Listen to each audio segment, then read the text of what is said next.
ತೆಂಗಿನ ನಾರನ್ನು ಕಸ ಅಂತ ಬಿಸಾಕಬೇಡಿ. ಮಿಕ್ಸಿ ಜಾರಿಗೆ ಹಾಕಿ ಬಂಗಾರದ ಬೆಲೆ ಬರುತ್ತೆ.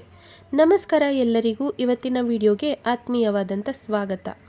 ಮೊದಲನೆಯ ಟಿಪ್, ವೀಳ್ಯದೆಲೆನ ಫ್ರಿಜ್ನಲ್ಲಿ ಇಡಬೇಕು. ಹೆಚ್ಚು ದಿನಗಳ ಕಾಲ ತಾಜಾತನದಿಂದ ಕೂಡಿರಬೇಕು ಅಂತ ಅಂದರೆ ಯಾವ ಟಿಪ್ಪನ್ನು ಫಾಲೋ ಮಾಡಬೇಕು ಅಂಥೇಳಿ ಕೇಳಿದ್ರಿ. ನೋಡಿ, ವೀಳ್ಯದೆಲೆನ ತಂದಿರ್ತೀವಲ್ವ, ಅದರಲ್ಲಿ ತೇವದ ಥರ ಅಂಶ ಇರುತ್ತೆ. ನೀರನ್ನೆಲ್ಲ ಹಾಕಿರ್ತಾರಲ್ವ, ಅದನ್ನು ಅದೇ ಥರ ಫ್ರಿಜ್ಜಲ್ಲಿಡೋದ್ರಿಂದ ಬೇಗ ಹಾಳಾಗುತ್ತೆ. ಹಾಗಾಗಿ ಎಲೆಯಲ್ಲಿರೋವಂಥ ನೀರಿನ ಅಂಶ ಎಲ್ಲ ಒಂದು ಕ್ಲೀನಾಗಿರೋ ಬಟ್ಟೆ ತೊಗೊಂಡು ಒರೆಸಿ ತೆಗಿಬೇಕಾಗತ್ತೆ. ನಂತರ ಪೇಪರ್ನಲ್ಲಿ ಸುತ್ತಿ, ಕ್ಲೀನಾಗಿರೋವಂಥ ಕಾಟನ್ ಬಟ್ಟೆನಲ್ಲಿ ಸುತ್ತಿ ಈ ರೀತಿ ಕವರ್ನಲ್ಲಿ ಹಾಕಿ ಇಡೋದ್ರಿಂದ ವೀಳ್ಯದೆಲೆ ಅನ್ನೋದು ಹೆಚ್ಚು ದಿನಗಳ ಕಾಲ ತಾಜಾತನದಿಂದ ಕೂಡಿರುತ್ತದೆ. ಮುಂದಿನ ಟಿಪ್, ನಾನಿಲ್ಲಿ ಒಂದು ಬಟ್ಲಲ್ಲಿ ಸ್ವಲ್ಪ ನೀರನ್ನು ತೊಗೊಂಡಿದ್ದೀನಿ. ಒಂದು ಚಿಕ್ಕ ಲೋಟ ಆಗೋಷ್ಟು ನೀರು, ಅದ್ರ ಜೊತೆಗೆ 1 ಸ್ಪೂನ್ ಆಗೋಷ್ಟು ಬೇಕಿಂಗ್ ಸೋಡಾ ತೊಗೊಂಡಿದ್ದೀನಿ. ಒಂದು ಸ್ವಲ್ಪ ವಿನೆಗರ್ನ ತೊಗೊಂಡಿದ್ದೀನಿ. ಅದ್ರ ಜೊತೆಗೆ ಡಿಶ್ ವಾಷಿಂಗ್ ಲಿಕ್ವಿಡ್, ಪಾತ್ರೆ ತೊಳೆಯೋದಕ್ಕೆ ಬಳಸೋ ಅಂಥ ಲಿಕ್ವಿಡನ್ನು ತೊಗೊಂಡಿದ್ದೀನಿ.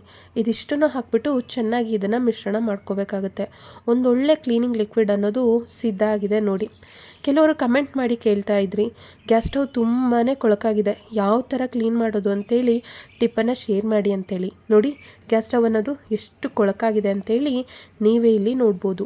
ನಾನಿವಾಗ ಸ್ಟವ್ ಮೇಲಿರೋವಂಥ ಸ್ಟ್ಯಾಂಡನ್ನು, ಪ್ಲೇಟನ್ನೆಲ್ಲ ತೆಗ್ದಿದ್ದೀನಿ. ಈ ಸ್ಟೀಲ್ ಪ್ಲೇಟ್ ಬರುತ್ತಲ್ವ, ಆ ಪ್ಲೇಟಿನ ಮೇಲೆ ಈಗಾಗಲೇ ಸಿದ್ಧ ಮಾಡ್ಕೊಂಡಿರೋವಂಥ ಲಿಕ್ವಿಡನ್ನು ಹಾಕ್ಕೊಳ್ತಾ ಇದ್ದೀನಿ. ಸ್ಟ್ಯಾಂಡನ್ನು ತೆಗೆದು ವಾಶ್ ಮಾಡಬೇಕಾಗುತ್ತೆ. ಈ ಪ್ಲೇಟ್ ಮೇಲೂ ಕೂಡ ಈ ರೀತಿ ಲಿಕ್ವಿಡನ್ನು ಹಾಕಿ ಕ್ಲೀನ್ ಮಾಡೋದ್ರಿಂದ ಬೇಗನೆ ಕ್ಲೀನ್ ಆಗುತ್ತೆ, ಕರೆ ಕೊಳೆ ಎಲ್ಲ ಹೋಗ್ಬಿಡುತ್ತೆ. ಇವಾಗ ನೋಡಿ, ಸ್ಟವ್ ಮೇಲೆ ಈಗಾಗಲೇ ಸಿದ್ಧ ಮಾಡ್ಕೊಂಡಿರೋಂಥ ಲಿಕ್ವಿಡನ್ನು ಎಲ್ಲ ಕಡೆ ಸಿಂಪಡಿಸ್ಕೊಳ್ತಾ ಇದ್ದೀನಿ. ಈ ರೀತಿ ಹಾಕ್ಬಿಟ್ಟು ಸಾಫ್ಟಾಗಿರೋಂಥ ಒಂದು ಸ್ಕ್ರಬ್ಬರನ್ನು ತೊಗೋಬೇಕಾಗತ್ತೆ. ಸ್ಕ್ರಬ್ಬರ್ನ ತೊಗೊಂಡು ಈ ರೀತಿ ಫುಲ್ಲು ಕೂಡ ಉಜ್ಕೊಳ್ತಾ ಬರಬೇಕಾಗತ್ತೆ. ನೋಡಿ, ಸ್ಟವ್ ಮೇಲೆಲ್ಲ ಇದೇ ವಿಧಾನದಲ್ಲಿ ನಾನು ಉಜ್ಕೊಳ್ತಾ ಬರ್ತಾಯಿದ್ದೀನಿ. ಇವಾಗ ಇದನ್ನು ಈ ಒಂದು ಲಿಕ್ವಿಡನ್ನು ಸಿದ್ಧ ಮಾಡಿಕೊಂಡು ನಾವು ಕ್ಲೀನ್ ಮಾಡ್ಕೊಳ್ಳೋದ್ರಿಂದ ಸ್ಟವ್ ತುಂಬ ಚೆನ್ನಾಗಿ ಕ್ಲೀನ್ ಆಗುತ್ತೆ. ಅದ್ರ ಜೊತೆಗೆ ಹಲ್ಲಿ ಜಿರಳೆಗಳ ಕಾಟ ಕೂಡ ಇರೋದಿಲ್ಲ. ಯಾಕೆಂದರೆ ನಾವು ಈ ಲಿಕ್ವಿಡ್ನಲ್ಲಿ ಬೇಕಿಂಗ್ ಸೋಡಾ ಬಳಸಿದ್ದೀವಿ ಮತ್ತು ವಿನೆಗರ್ನ ಬಳಸಿದ್ದೀವಿ. ಇದೆಲ್ಲ ಕ್ಲೀನಿಂಗ್ ಕೆಲಸಕ್ಕೆ ಉಪಯೋಗ ಆಗೋದಲ್ಲದೆ ಹಲ್ಲಿ ಮತ್ತು ಜಿರಳೆಗಳನ್ನು ಕೂಡ ದೂರ ಇಡುತ್ತೆ. ನೋಡಿ, ಇವಾಗ ಒಂದು ಕ್ಲೀನಾಗಿರೋಂಥ ಬಟ್ಟೆನ ತೊಗೊಂಡು ಕ್ಲೀನಾಗಿ ಒರೆಸ್ಕೊಳ್ತಾ ಇದ್ದೀನಿ. ಸ್ಟ್ಯಾಂಡನ್ನು ಮತ್ತು ಪ್ಲೇಟನ್ನೆಲ್ಲ ತೊಳೆದು ಹಾಕಿದ್ದೀನಿ. ಈ ವಿಧಾನದಲ್ಲಿ ನಾವು ಗ್ಯಾಸ್ ಸ್ಟವನ್ನು ಈ ಥರ ಒಂದು ಸಿಂಪಲ್ ಆಗಿರೋಂಥ ಕ್ಲೀನಿಂಗ್ ಲಿಕ್ವಿಡನ್ನು ಬಳಸಿ ಕ್ಲೀನ್ ಮಾಡ್ಕೊಳ್ಬಹುದು. ಹಾಗಿದ್ರೆ ಮುಂದಿನ ಟಿಪ್ಪನ್ನು ನೋಡೋಣ ಬನ್ನಿ. ಬಂಗಾರದಂಥ ಬೆಲೆ ಉಂಟು ತೆಂಗಿನ ನಾರಿಗೆ. ಯಾವುದೇ ಕಾರಣಕ್ಕೂ ತೆಂಗಿನ ನಾರನ್ನು ವೇಸ್ಟ್ ಅಂತೇಳಿ ಬೀಸಾಕಬೇಡಿ ಅಂತ ಹೇಳಿ ವಿಡಿಯೋ ಪ್ರಾರಂಭದಲ್ಲಿ ಹೇಳಿದೆ. ತೆಂಗಿನ ನಾರನ್ನು ಮಿಕ್ಸಿ ಜಾರಿಗೆ ಹಾಕಿ ಚಿಂದಂತ ಬೆಲೆ ಬರುತ್ತೆ ಅಂತ ಹೇಳಿದೆ.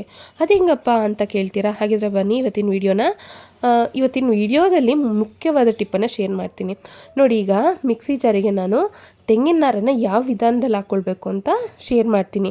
ನಾನಿಲ್ಲಿ ಒಂದು ಬಾಣಲೆಯನ್ನು ತೊಗೊಂಡಿದ್ದೀನಿ. ಹಳೆ ಬಾಣಲೆ ಆದರೂ ಸರಿಯಾಗುತ್ತೆ. ಸ್ವಲ್ಪ ತಳ ಮಂದ ಇರೋವಂಥದ್ದನ್ನು ತೊಗೊಳ್ಳಿ.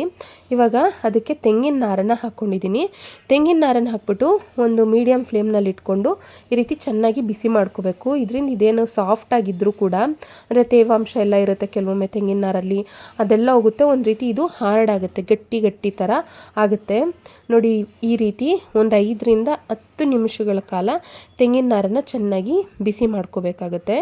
ಈ ರೀತಿ ಬಿಸಿ ಮಾಡ್ಕೊಂಡ್ಮೇಲೆ, ಅಂದರೆ ಅದನ್ನು ಮುಟ್ತಾ ಇರೋ ಒಂದು ರೀತಿ ಮುರ ಅಂತ ಅನ್ನತ್ತೆ. ಆ ಥರ ಆದಮೇಲೆ ನೀವು ಸ್ಟವನ್ನು ಆಫ್ ಮಾಡ್ಕೋಬೇಕಾಗತ್ತೆ.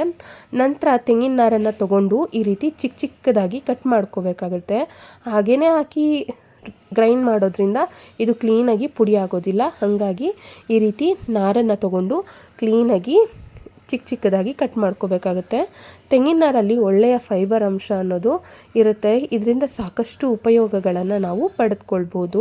ಯಾವ ಥರ ಅಂತೇಳಿ ಇವತ್ತಿನ ವಿಡಿಯೋದಲ್ಲಿ ಶೇರ್ ಮಾಡ್ತೀನಿ. ವಿಡಿಯೋನ ಎಲ್ಲೂ ಸ್ಕಿಪ್ ಮಾಡೋಕ್ಕೆ ಹೋಗಬೇಡಿ.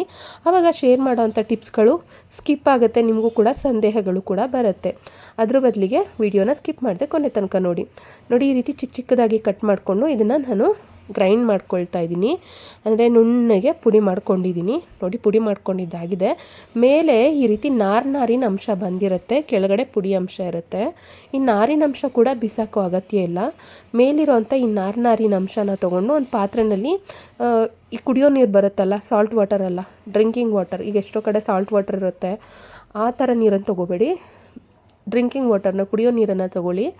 ಅದಕ್ಕೆ ಈ ರೀತಿ ಮಿಕ್ಸಿ ಜಾರ್ನಲ್ಲಿ ನಾವು ಪುಡಿ ಮಾಡ್ಕೊಂಡಿರ್ತೀವಲ್ಲ ತೆಂಗಿನ ನಾರು, ಆ ಮೇಲ್ಭಾಗದಲ್ಲಿ ನಾರು ಥರ ಹಾಗೇ ಇರುತ್ತೆ. ಆ ನಾರಿನ ಅಂಶ ಎಲ್ಲ ಹಾಕ್ಕೊಳ್ಳಿ. ಇದನ್ನು ಯಾವ ಥರ ಯೂಸ್ ಮಾಡಬೇಕು ಅಂತೇಳಿ ನೆಕ್ಸ್ಟು ಶೇರ್ ಮಾಡ್ತೀನಿ. ಇವಾಗ ಅದೇ ಬಾಣಲೆಯಲ್ಲಿ ನಾನು ಒಂದು ಹಿಡಿ ಆಗೋಷ್ಟು ಕರಿಬೇವನ್ನು ತೊಗೊಂಡಿದ್ದೀನಿ, ಒಂದೆರಡು ಬಾದಾಮಿನ ತೊಗೊಂಡಿದ್ದೀನಿ. ನೀವು ಬೇಕಂದರೆ ಬರೀ ಬಾದಾಮಿನೇ ತೊಗೊಬೋದು, ಒಂದು 5ರಿಂದ 6 ಬಾದಾಮಿನ ತೊಗೋಬೋದು. ಅದನ್ನು ಯಾವ ಥರ ಸಿದ್ಧ ಮಾಡ್ಕೊಂಡು ಬಳಸೋದು ಅಂತ ಕೂಡ ಶೇರ್ ಮಾಡ್ತೀನಿ. ಇವಾಗ ನೋಡಿ ಕರಿಬೇವಿನ ಸೊಪ್ಪನ್ನು ತೊಗೊಂಡಿದ್ದೀನಿ, ಬಾದಾಮಿನ ತೊಗೊಂಡಿದ್ದೀನಿ. ಇದನ್ನು ಚೆನ್ನಾಗಿ ಒಂದು ಮೀಡಿಯಮ್ ಫ್ಲೇಮ್ನಲ್ಲಿ ಇಟ್ಕೊಂಡು ಹುರ್ಕೋಬೇಕಾಗುತ್ತೆ. ಇದು ಹಾಗೆ ಕ್ರಿಸ್ಪಿ ಆಗುತ್ತೆ ನೋಡಿ. ಕ್ರಿಸ್ಪಿ ಆಗ್ತಾ ಇದೆ ಇನ್ನೇನು ಸ್ವಲ್ಪ ಅಂತ ಅನ್ನೋವಾಗ ಇದ್ರ ಜೊತೆಗೆ ಈಗಾಗಲೇ ಮಿಕ್ಸಿ ಜಾರ್ನಲ್ಲಿ ನಾವು ಪುಡಿ ಮಾಡ್ಕೊಂಡಿದ್ವಲ್ಲ ತೆಂಗಿನ ನಾರಿನ ಪುಡಿ, ಆ ಪುಡಿಯನ್ನು ಕೆಳಭಾಗದಲ್ಲಿ ಉಳಿದಿತ್ತಲ್ಲ ಆ ಪುಡಿನ ಹಾಕ್ಕೊಂಡು ಚೆನ್ನಾಗಿ ಇದನ್ನು 1-2 ನಿಮಿಷಗಳ ಕಾಲ ಮಿಕ್ಸ್ ಮಾಡ್ಕೊಳ್ತಾ ಹುರ್ಕೋಬೇಕಾಗುತ್ತೆ. ಇದು ಫುಲ್ಲು ಡಾರ್ಕ್ ಕಲರ್ ಬರುತ್ತೆ ನೋಡಿ, ಫುಲ್ಲು ಈ ರೀತಿ ಬ್ಲ್ಯಾಕ್ ಆಗೋಕ್ಕೆ ಶುರು ಆಗುತ್ತೆ. ಅಲ್ಲಿವರೆಗೂ ಇದನ್ನು ಚೆನ್ನಾಗಿ ಈ ಥರ ಹುರ್ಕೋಬೇಕಾಗುತ್ತೆ. ನೋಡಿ ನಾನು ಹುರ್ಕೊಳ್ತಾ ಇದ್ದೀನಿ. ಈ ಥರ ಬಣ್ಣ ಬದಲಾಗ್ತಿದೆ ಅಂತ ಅನ್ನೋವಾಗ ಸ್ಟವನ್ನು ಆಫ್ ಮಾಡ್ಕೋಬೇಕಾಗತ್ತೆ. ನೋಡಿ ಈ ರೀತಿ ಹೊಗೆ ಥರ ಬರೋಕ್ಕೆ ಶುರು ಆಗುತ್ತೆ. ಫುಲ್ಲು ಇದು ಡ್ರೈ ಆಗಿದೆ. ಈಗ ಇದನ್ನು ಒಂದು ಚಿಕ್ಕ ಜಾರ್ಗೆ, ಬ್ಲೆಂಡರ್ ಜಾರ್ಗೆ ಹಾಕ್ಕೊಂಡಿದ್ದೀನಿ. ಇದನ್ನು ನುಣ್ಣಗೆ ಪುಡಿ ಮಾಡ್ಕೊಳ್ಳೋಣ ಬನ್ನಿ, ತುಂಬ ಉಪಯೋಗ ಬರುತ್ತೆ ಇದರಿಂದ. ನೋಡಿ ಇವಾಗ ಇದನ್ನು ನಾನು ಪುಡಿ ಮಾಡ್ಕೊಂಡಿದ್ದೀನಿ. ಯಾವ ಥರ ಪುಡಿ ಆಗಿದೆ ಅಂಥೇಳಿ ನೀವೇ ಇಲ್ಲಿ ನೋಡ್ಬೋದು.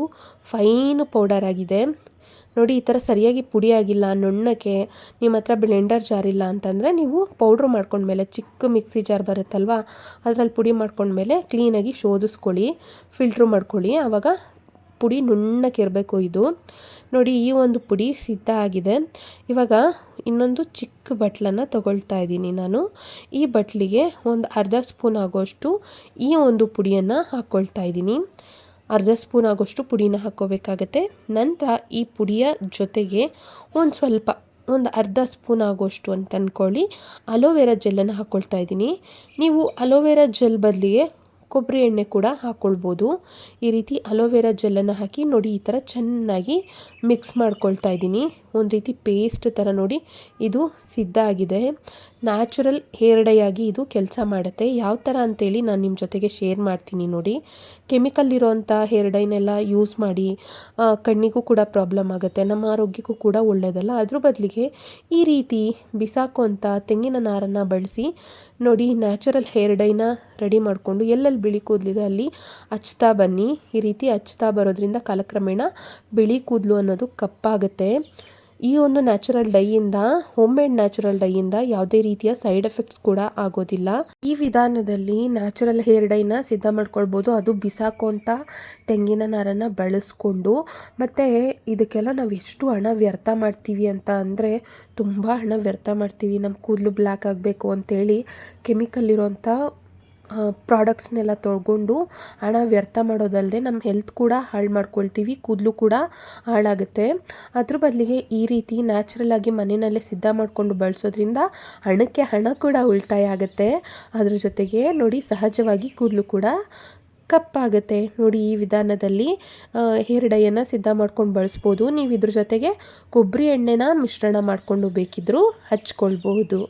ಇವಾಗ ನೋಡಿ ಇದು ನ್ಯಾಚುರಲ್ ಹೇರ್ ಡೈ ಆಗಿ ಕೆಲಸ ಮಾಡಿದ್ರೆ ನೀವು ಬರೀ ಬಾದಾಮಿ ಮತ್ತು ತೆಂಗಿನ ನಾರು ಎರಡನ್ನೇ ಬಳಸಿ ಈ ರೀತಿ ಪುಡಿನ ಮಾಡಿಕೊಂಡು, ಅಂದರೆ ಹುರಿದ್ಬಿಟ್ಟು ಚೆನ್ನಾಗಿ ಪುಡಿನ ಮಾಡಿಕೊಂಡು ಕರಿಬೇವಿನ ಸೊಪ್ಪನ್ನು ಹೇರ್ ಡೈಗಾದರೆ ಯೂಸ್ ಮಾಡ್ಕೊಳ್ಳಿ.